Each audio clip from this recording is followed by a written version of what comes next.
बोला बोला शंकर भगवान की।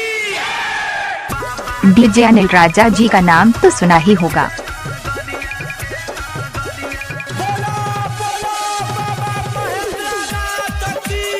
डीजे अनिल राजा जी का नंबर है 93,537,91,29।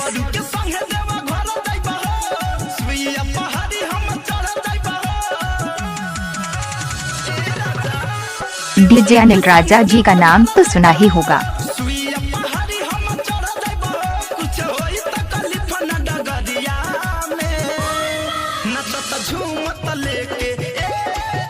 डीजे अनिल का नंबर है 9353791329।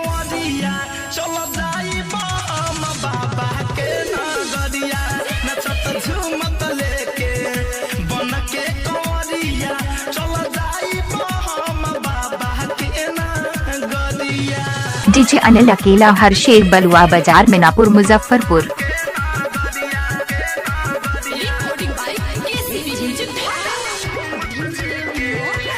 डीजे अनिल राजा जी का नंबर है 93,537,91,329।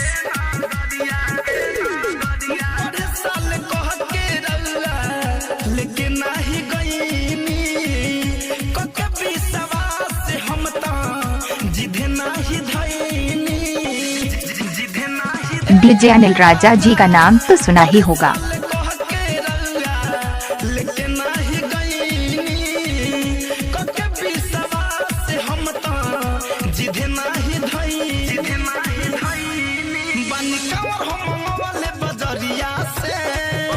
डीजे अनिल राजा जी का नंबर है 93,537,91,329।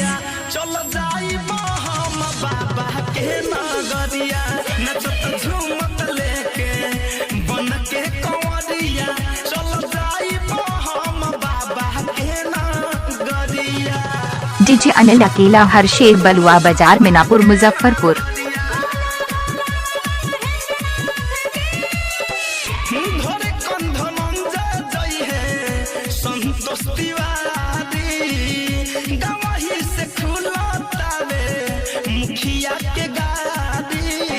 डीजे अनिल राजा जी का नाम तो सुना ही होगा।